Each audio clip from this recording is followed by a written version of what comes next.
side of the vertebral column, here from the base of the skull, all the way down along the anterior aspect connecting to the bodies of the vertebrae there. What action would it serve to resist? Flexion or extension of the vertebral column? It would serve to resist extension, because it would be stretched here on the anterior side as you extend, and so it serves to resist excess extension.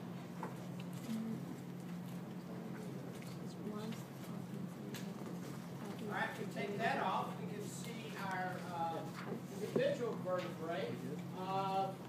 Here is the first vertebrae. That's right. This is here's the first vertebrae right here. Second vertebrae right here. First vertebrae, C1, also known as Atlas. It articulates with the base of the skull. What bony landmarks does it articulate with on the base of the skull? Those are the occipital condyles in the skull. There you can see them cut through right there on the other side. What actions are available at that articulation between skull and C1? Everybody's just nodding up and down, I guess. Yes, flexion and extension of the head is available at that atlanto-occipital joint between C1 and the occipital condyles. C2, right here, also known as axis,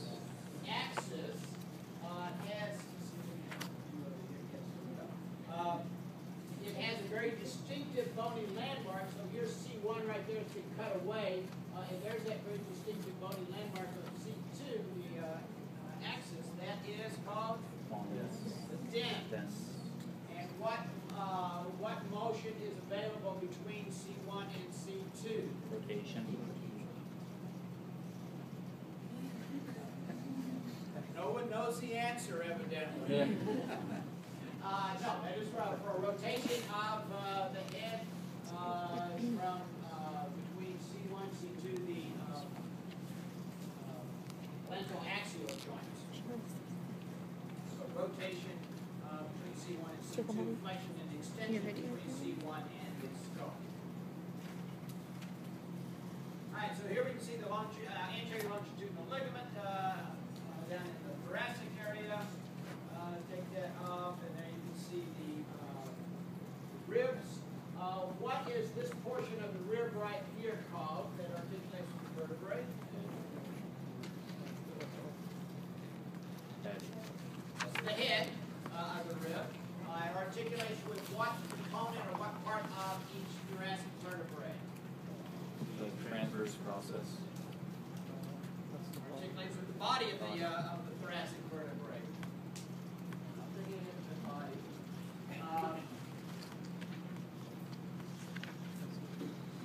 So much the other day. One of my entertaining things to do in classes is to come up with entertaining and unusual hints. Some kind of hint to give students the answer without actually telling them the answer. You got what I was doing. All right, so there was the anterior longitudinal ligament, continuing all the way down to the sacrum. Now we're down in the lumbar area. And let's do all the muscles off. All right, so now we've got a lateral view of the cervical area. So we can see our cervical vertebrae. What is a distinctive feature? Two possible answers. Distinctive feature for transverse process of the cervical vertebrae. Have a groove for the nerve. And they have the transverse foramen, which is where passage of the artery. What artery goes through there? Vertebral. Vertebral artery, so the transverse foramen on each of those. And also the transverse foramen are grooved or U-shaped for the spinal nerve. So you can see that kind of U-shaped groove for each of the cervical vertebrae. The spinal nerve is just cut off right there to come out and lie right on top of that groove as it passes laterally from the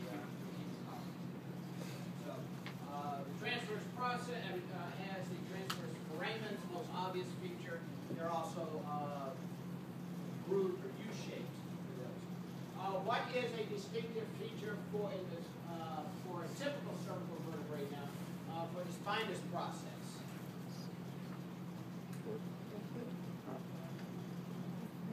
Bifid, forked, Y-shaped for the spinous process. You can see it on that right there.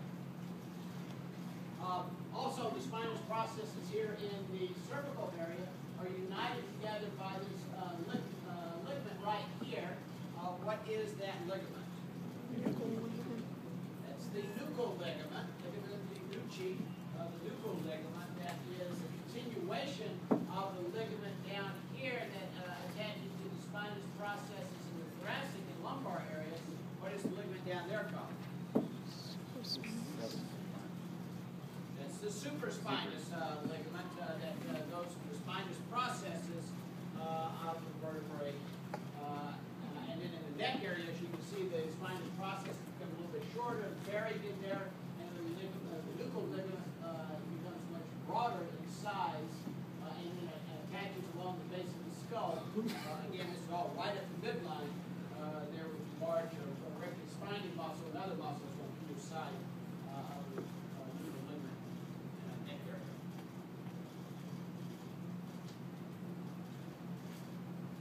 Here we are down in the thoracic area. You can see the ribs coming into the thoracic vertebrae. And there we get rid of some of that stuff. There's the ribs anchoring to the vertebrae. And we already talked about the ends of the ribs. And there you can see the articulation site on the body of the vertebrae from the head of the rib. Each rib also articulates right here with the thoracic vertebrae. What body landmark is that? What part of the thoracic vertebrae is that? Transverse process. And so which portion of the rib articulates with the transverse process of the same number of thoracic vertebrae? Transverse.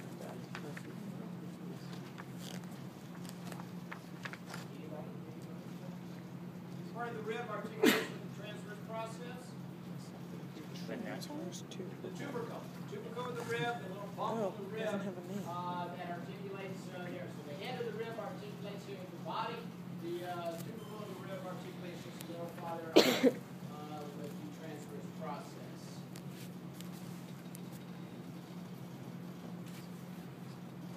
And then down in the lumbar area, again, just showing the, the lumbar area.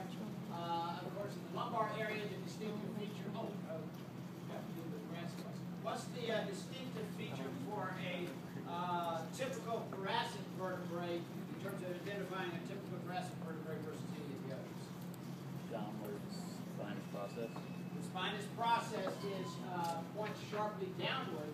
So here's the spinous process for this vertebrae right here. You can see it points sharply downward. And you can see why you don't have flexion and extension. You can certainly see why you don't have extension here in the thoracic area. Because when you try to extend going backwards like that, these guys just bang right into each other. So there's no, because they overlap so much, there's no extension to speak of available there. Flexion is greatly limited anteriorly because of the ribs in the rib cage. So again, flexion and extension not terribly available in the thoracic area. The thoracic area, surprisingly enough, is the area where you have the greatest range of rotation for the vertebral column. And then back down to the lumbar area again, typical feature for lumbar vertebrae is, well, what's one typical feature associated with this portion of the lumbar vertebrae? Enlarged body. It's the body. You have very large bodies in the lumbar area. They carry the most body weight. The body of each vertebrae is what carries the weight of everything above it. And so the ones down in the lower lumbar area carry the largest amount of weight. Also, the spinous processes are fairly short, posteriorly projected, and fairly blunt looking. There's a good one right there for kind of a rounded, blunt spinous process for lumbar vertebrae. All right, here we can see the muscles of the deep back for the for this. And we have this entire mass of muscle here has a common area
maximus, is it passes all the way up to the skull, and iliocoscialis, the most lateral muscle, goes into the cervical area.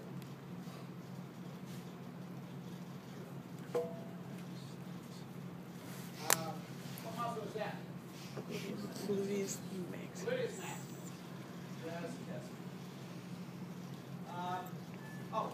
Here in the posterior neck area, here is the ligament denucci from behind, right down to the midline of the muscles of the rectus spinae. Plus, there are several other layers of muscles, particularly in the neck area, that are deeper that we're not doing in this course. And there this shows a close-up of the rectus spinae and its divisions. There you can see the bifid spinous process of the cervical vertebrae. And, what's the distinctive feature for the body of the C1 vertebrae? Exactly. Is no body. There is no body for C1. C1, that was a trick question. C1 is just a ring, ring-like bone. It has no spinous process. It has no body. It does have transverse processes, but the transverse process is the one that spins out laterally one end to the other. Kind of how it goes, but those are hard to get to. All right. Spinal cord, of course.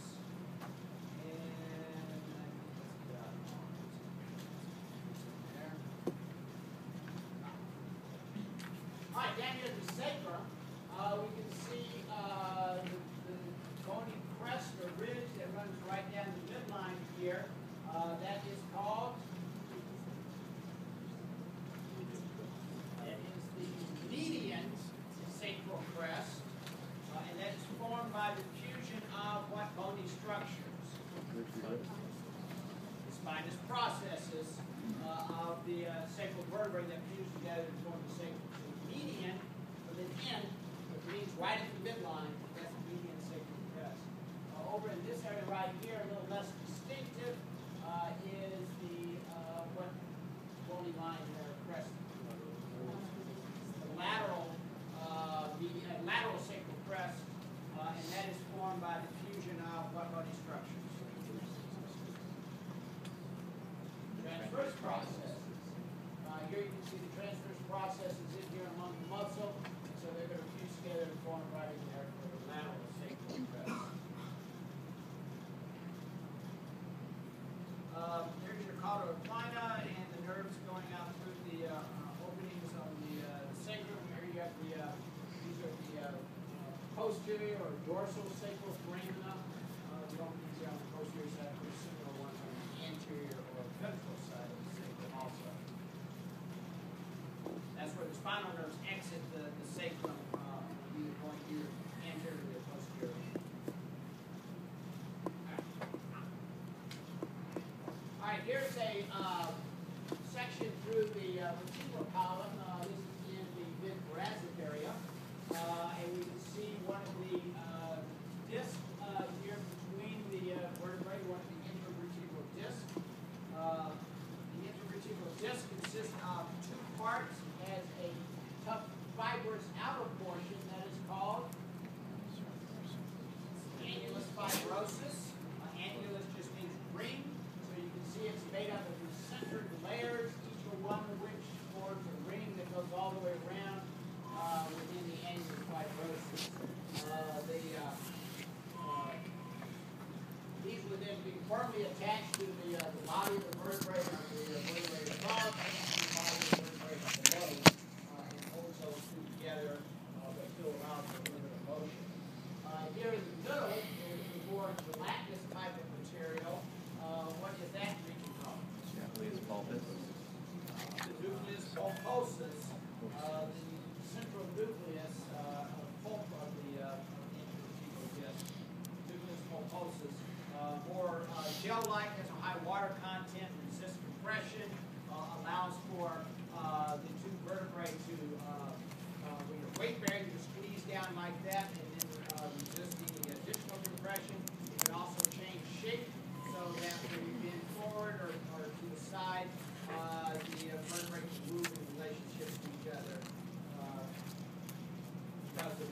high water content of Lucas pulses.